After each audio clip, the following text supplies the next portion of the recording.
And behold, one came and said unto him, Good master, what good thing shall I do that I might have eternal life? And he said unto him, Why callest thou me good?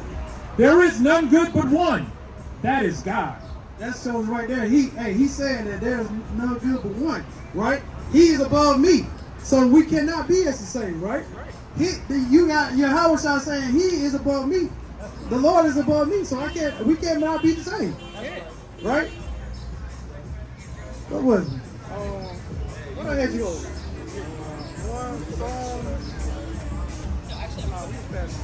Psalm 135.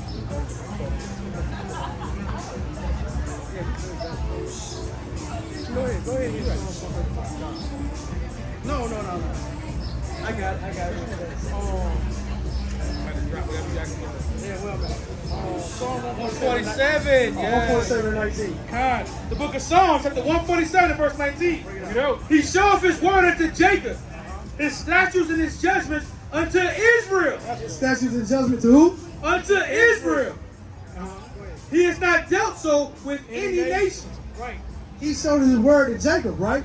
So what is his word? Isn't the word is the Bible? Isn't the word that, hey, he's coming to save his people? Right? Matter of fact, get John 1:1. Book of John. Book of John, chapter 1 and verse 1.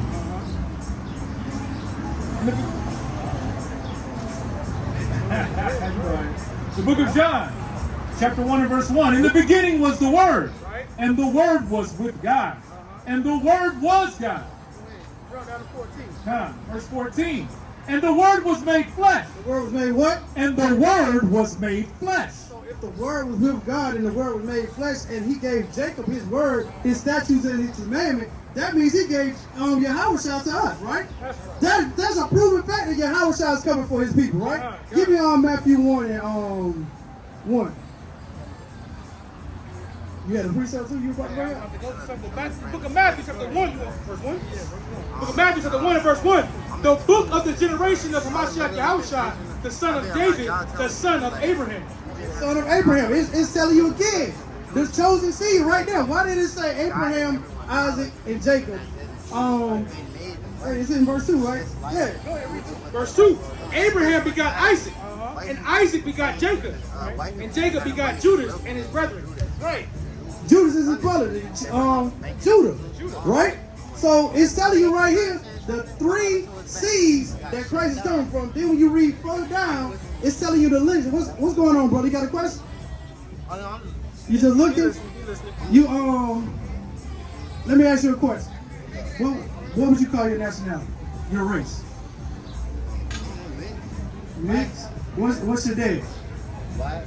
Your dad is black? All right, give me number 1 in there. Right? So what I'm telling you is, where do you see yourself on this chart?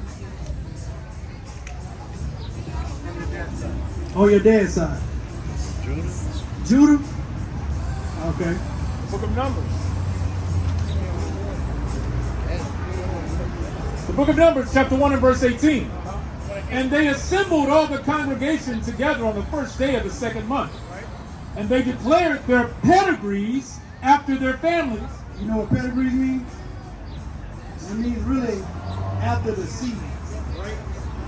And they declared their pedigrees after their families by the house of their fathers. They declared the seed by the house of their father. So you are with your father, right? It's just like you got an apple seed, right?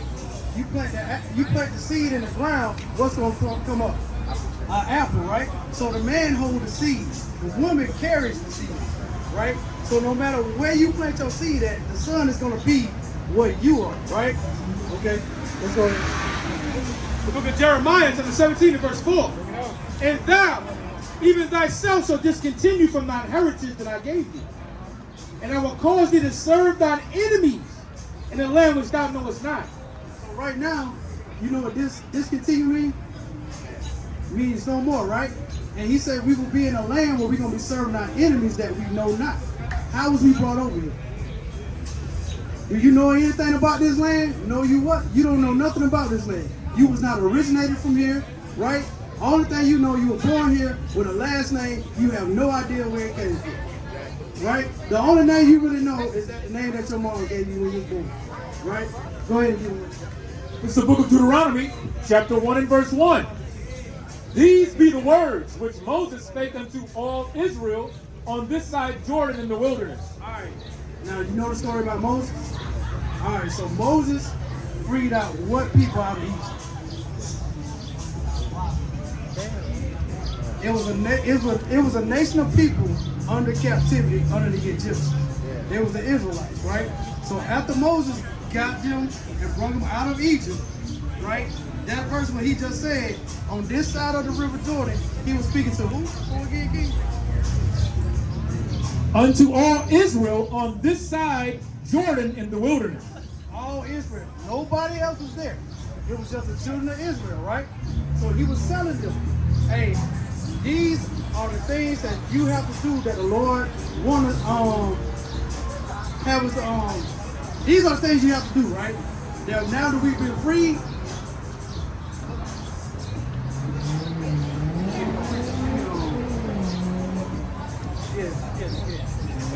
This is the book of Deuteronomy, chapter 28 and verse 1. And it shall come to pass, if thou shalt hearken diligently unto the voice of the Lord thy God, to observe and to do all his commandments which I command thee this day, that the Lord thy God will set thee on high above all nations of the earth. now he was saying if we be obedient, he would set us above all the nations on the earth, right? Do it seem like we're above all the nations on the earth? Right? So there's a flip side to it, right? So something had to happen for us to be on the bottom, right? Give me the 15. It's the book of Deuteronomy, chapter 28 and verse 15. But it shall come to pass, if thou wilt not hearken unto the voice of the Lord thy God, to observe to do all his commandments and his statutes which I command thee this day, that all these curses shall come upon thee and overtake thee. Now when you hear that word curses, what do you take? Is that something good or bad? Right. He said if we did not hearken, these curses shall come upon us and overtake us, right?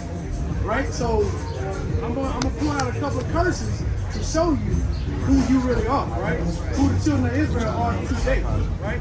Verse 16. Cursed shalt thou be in the city, and cursed shalt thou be in the field. When you look at the city, the lower cases of the city, even the prison house, who you see filling up the prison house? Us, right? And Latinos, right? So he said, curse when we be in the city. We say in the slum, we say in the ghetto, we say in the worst conditions of the city. Look at every street that got Martin Luther King written on it. It's the worst part of the city, right? All right, go give me. Verse 32. Thy sons and thy daughters shall be given unto another people, and thine eyes shall look and fail with longing for them all the day long. Who do you know that the people were given to another nation? They took our people and whatnot in slavery, right? And we couldn't do nothing about it. That's why I said our eyes looked at them all day long and whatnot. We couldn't do anything about it, right? Give me 40. Yeah, go ahead and get them. Verse 37. And thou shalt become an astonishment, a proverb and a byword among all nations, whither the Lord shall lead thee. Just like you calling yourself Black American or American or mixed, you're putting yourself as a byword, a proverb, right? That's them that made up the words to put your nationality, right? That's not your nationality. The Lord gave us nationality, but they have called you what they want to call you, right? And we have just agreed with it, and none of us have started asking questions about it. But now we're reading the Bible, and the Bible is showing us totally something different, right? Good on.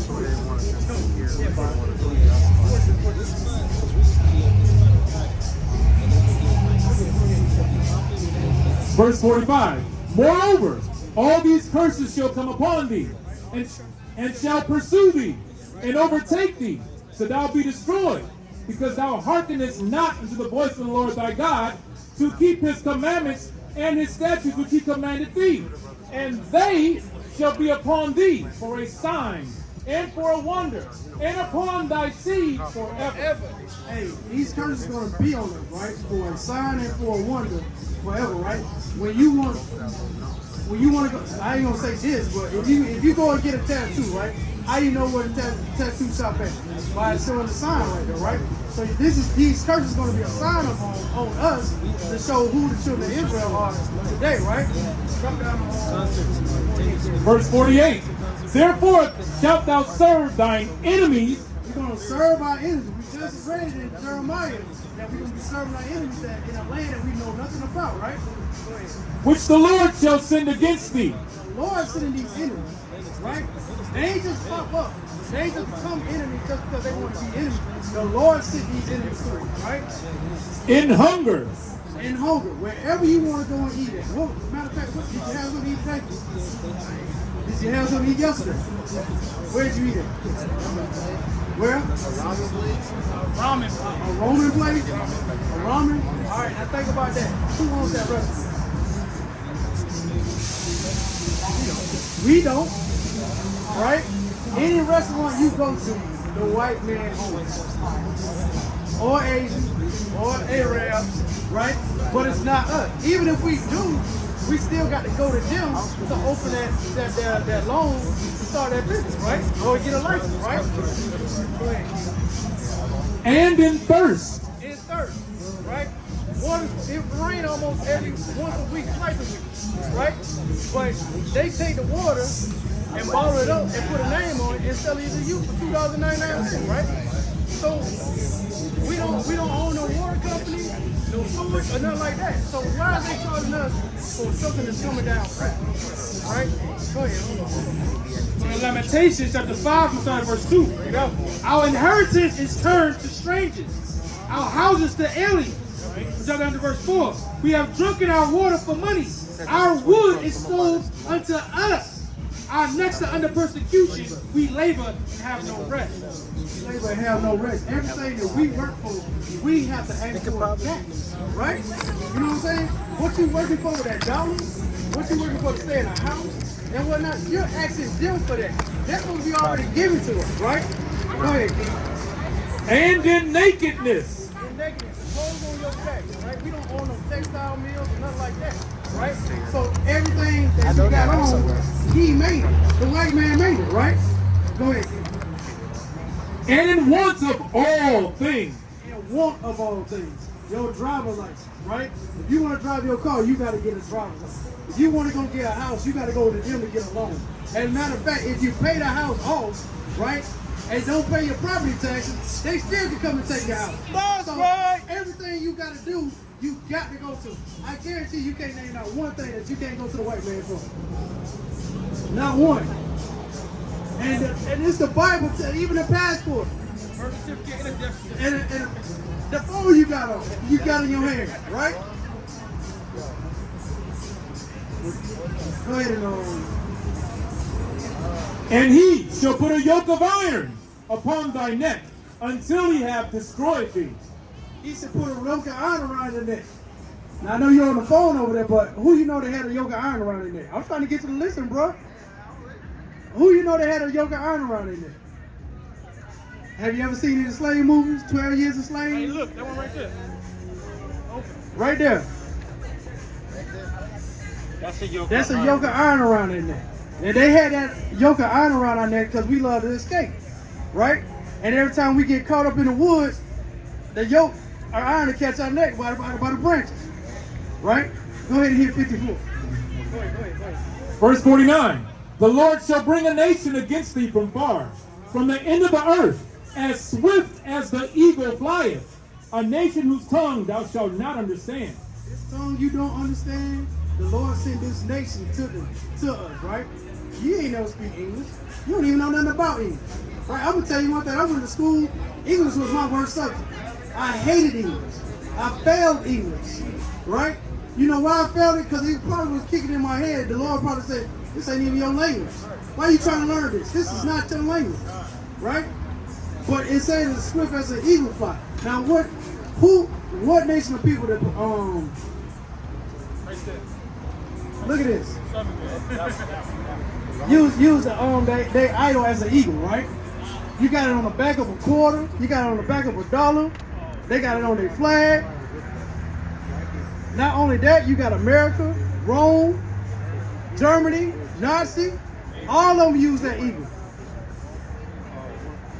And they all come from Edom. What we was reading about earlier and whatnot about Esau, right? Give me Time. This is the book of Deuteronomy, chapter 28 and 54. So that the man that is tender among you and very delicate, his eye shall be evil toward his brother. I should be evil to his brother, right? Now you already see what that's going. I ain't even got to explain that to you, right? You can go around your brothers right now. They're gonna be looking at you like, who this nigga is right here, man? Right? What this brother got on, man? What? They just mean like for no reason. You can walk right past them just like this. He gonna look at you like, what this brother? Who is this brother? Right. Right? Right. But that's a curse on us. Black on black crime, right? We can't stand each other, right? Who you know can go around and say, hey, that's hey. Have you ever seen an Asian man as a big number of people saying they're going around killing each other? That's only us, right? I don't know if you was into like back in the 1990s movies, like you got Boys in the Hood, right? You had Menace to Society, Juice, right? All these movies right here was dealing with us, right?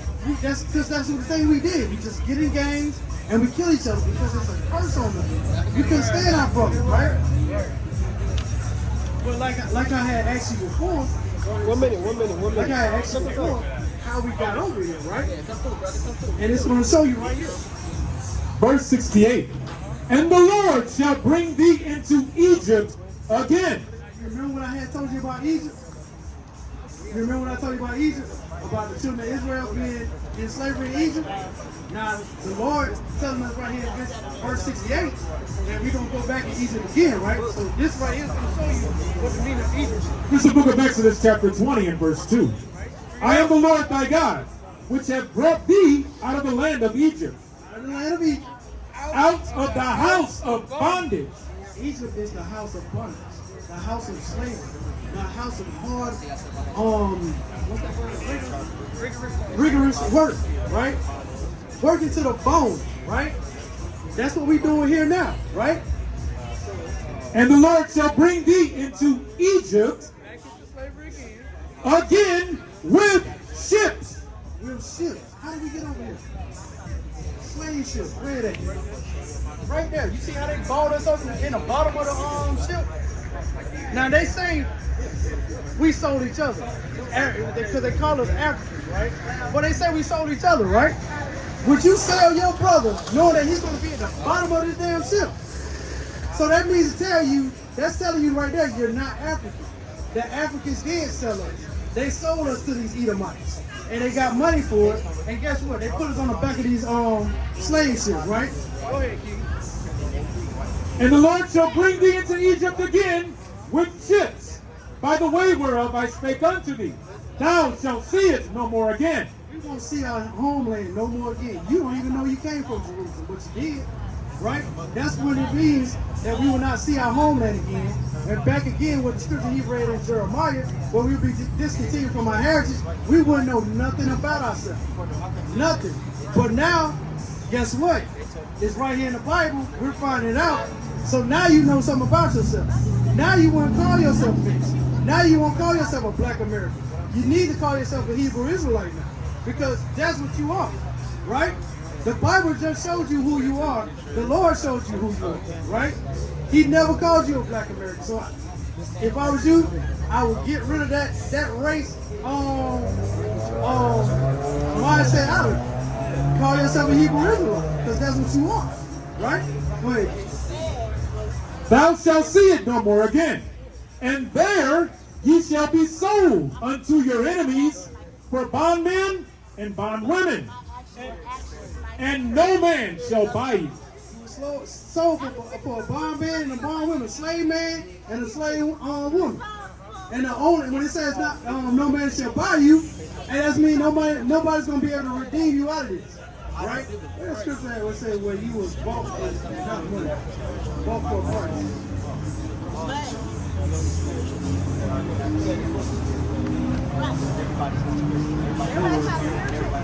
Well, I'm gonna get out my clothes and precept and whatnot. You might not say that. Me as a person, I know God is true. I know God is right. And I know what He teaches. Nobody can ever tell me what God is. Because I know for a fact, I've been through a lot of stuff. And God has shown me. So, stuff that brings, stuff that people say. No, but give me No matter what you tell tell me, me, y'all. Isaiah 34, 5. You have really beaten up that song. I don't want to give it up, man, but this one, my Deuteronomy 28. Servant, man. I heard that. Isaiah 34, The book of Isaiah, the 34 and verse 5. For my sword shall be bathed in heaven. Behold, it shall come down upon Idumea. It should come down on what? Upon Idumea. And upon the people of my curse to judgment. And with that, this is my closing precept. My name is Josiah. Hey, I thank all the people that was out here talking to me, for being patient with me and whatnot. Kwame Yasharella. Kwame Yasharella. Kwame Yasharella. Kwame Yasharella. Yeah, I'm out. Hey, man, one more. Don't leave yet. The book of Isaiah, chapter 49, verse 26. And I will feed them that oppress thee with their own flesh. And they should be drunken with their own blood. Shall be what? Drunken with their own blood, as with sweet wine. And all flesh shall know that I, the Lord, am thy Savior and thy Redeemer, the mighty one of Jacob. Mighty one of Jacob. Just like how we were reading earlier, how Jacob is the chosen seed. So it's, hey, Most High is for Jacob and not Esau. That was good. Hey, which one of y'all want to teach? Not that he want to take one. oh, we can teach. I want to listen to the chapter. I don't want to talk. Nobody on no video.